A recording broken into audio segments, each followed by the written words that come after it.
Hello, everyone. This is Sebastian McMahon from IA Financial Group, and I'm back with another weekly economic review, this time for the week ending February 11, 2022. So we were saying that 2022 would be the year of uncertainty and of volatility. Well, we have some more volatility. Yesterday on Thursday, February 10th, we got the CPI print in the US, causing a large reaction in the markets. So we'll be looking at all of the fine details, the forecast, what the market is pricing in, and all of that right now. All right, as you can see, still a lot of red on the screen, especially in bonds. So here, maybe taking my time, TMX Universe, which is the broader Canadian bond index, down about 1% on the week, close to 5% on the year. The long index almost 2% negative on the year, on the week, almost 10% negative on the year. Corp's down 0.8 on the week, -4 on the year. So I did a lot of marketing recently, and one question that I get often is, why is a prudent fund right now underperforming a more aggressive fund? Well, just look at the numbers here.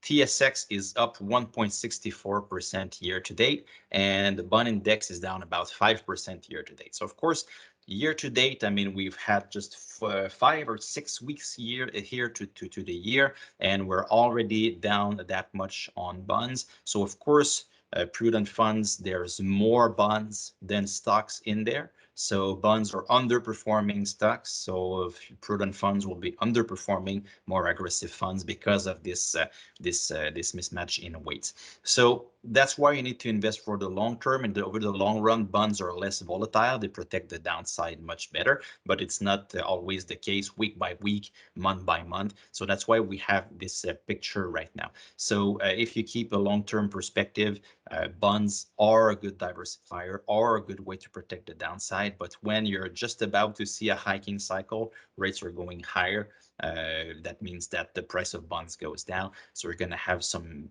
periods like that. So it's not that the funds are doing badly. In fact, the IA mandates on the fixed income side are mostly doing very well. So protecting the downside, so adding value within a negative yielding asset class.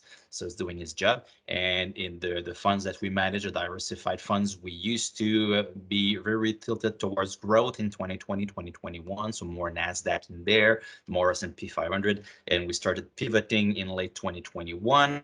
And we reaccelerated on the pivoting around the turn of the year. And now the asset classes that are doing, well, the geographies that are doing better within equities, TSX, emerging markets, those are overweights, and we tend to be neutral to underweight in the US. So that's how we add value. So that doesn't mean that you'll always see positive returns next to the funds. I mean, the market gods give us these returns. We have to play with them, but our job is to add value with what we've been given, and that's where we are after 5 to 6 weeks in the year. Price of oil down on the week, up on the year. The Canadian dollar up on the week. Oil higher on the week, still going nowhere year to date. So lots of volatility still in the markets. So the only economic topic this week will be inflation in the US. So is it about to peak? So arithmetic suggests that if that was not the peak, the January figure, probably is going to be the February one. And then after that, we should start moving lower, at first slowly. But if you look at what is behind this inflation wave here, so the light shade of blue, that's transportation. So transportation is gasoline prices and car prices, both used and new. And this explains close to half of the annual inflation rate right now. And we know that starting in the spring, this could become disinflationary, not deflationary, not negative, but a slower inflationary pace, because the rise in the price of gasoline and used cars and new cars last year was very strong all the way to April, and after that it moderated. So when you start to compare April over April, March, May over May, June over June, you should see a deceleration in those factors. So probably the year is going to unfold like this. So strong inflation in the beginning of the year, and then a plateau, and then after that, a strong pace of deceleration. So that's going to make for an interesting behavior for markets and for interest rates. So let's dive right into that. So the financial markets, So yesterday we got the print, the CPI print in the morning. Let's start with the chart on the right. You can see the reaction to the CPI on the S&P 500 was very negative. After that, the market digested that, but then Mr. Bullard, who is the St. Louis Fed president, came out very, very hawkish. So thinking that he should do a supersized hike, so 50 basis points in March. So we've discussed over the last few weeks that rate hikes are coming in March in both Canada and the US. Usually rate hikes come in 25 basis points.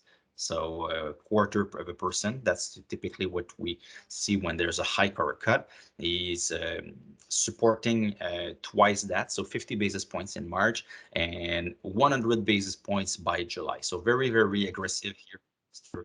Bullard, and the market reacted quite negatively to that. We still think that this is kind of an overreaction from the market, probably also from Mr. Bullard, because if we have inflation starting to slow down in the second half of the year, and when we look at estimates, so just do simple arithmetics, probably we could see even, let's say, from 1 month to another, starting this summer, inflation going down by 0.6 or 0.7% each and every single month. So somewhere like 6 to 5.4 to 4.8 to falling down all the way to probably, and this is the forecast from economists and from the central bank itself, about 3% by the end of the year. So if we get down to 3% by the end of the year, remember that central bank's targets are 2%, but it's the middle of the range. They actually target a range of 1 to 3%. So if you get back to 3% by the end of the year, you're in the range. So the central bank is doing its job. So yes, rate hikes this year. Four hikes in 2022, we still think that's the base case. I mean, it's not the only possibility. Could see more, could see less. Probably if we see something else than four, we'll see more than four. But I think 4 hikes in 2022 with some quantitative tightening. So remember, quantitative easing is printing money to buy bonds to keep interest rates low to get the economy going. Well, going in reverse will be to let bonds expire and remove liquidity from the markets and tighten the size of their balance sheet. So this is equivalent to more tightening, so more rate hikes. So just that plus inflation just slowing down naturally through arithmetics, probably that's enough. So that's the base case that we have. That's our opinion. So we'll see if we change our mind over the next few months. But the market reaction was very strong yesterday to Mr. Powell's, Mr. Bullard's comment, Mr. Powell, Mr. Bullard's comments. So 21.4 hikes in the 2-year rate. So the 2-year rate is kind of the expectations over the next 2 years of the path of the leading rate. So 1.6 right now, so going up. And on the right, the daily change in the 2-year yield, what we saw yesterday on Thursday was the worst since 2009, as we were just coming out of the great financial crisis. So an historical day yesterday. So maybe some overreaction here. So we are debating if somewhere in spring or in the summer, maybe it's going to be time to bring more bonds in the portfolios, more duration tactically to benefit from an overshoot in rates, and then maybe after that we could see some volatility downward on interest rates. So these are the things that we're looking at right now. And as I said, 2022, the importance of active management will be very, very elevated. So these are the kind of things that we'll look at to add value and to protect the downside in our portfolio. So right now we're underweight bonds, we're short duration, so we're protecting against these as much as we can. But I mean, said what the market gods give us, well, we have to deal with that. Canadian interest rates, they are going up also, but how quickly? So on the right, you see the 2-year rate in Canada. Yesterday, the reaction on Thursday was very strong here too, even though nothing was said. It's just a correlation with the US. But Mr. McClem this week came out with a speech, which was interesting. And this quote here from the Financial Post says that inflation is mostly about supply, suggesting a more gentle path for rising rates. I have more sympathy for that view than the one from Mr. Bullard. Again, let's see. Decision makers will be making their decisions and we'll be dealing with that. So that's the way it works for investors. S&P 500's earnings seasons recap. So on the left, you see the table here. I won't go through all of the details, but 6.7% beat on earnings. Companies are beating at the base of 77%. Median beat at 4.5%. So it's a good earnings season. But on the right, you see that the red line, so the number of companies providing guidance seems to be shrinking. So when there's uncertainty, companies shy away from guidance. So not necessarily a positive here. And the blue line, the guidance. So the formula is there.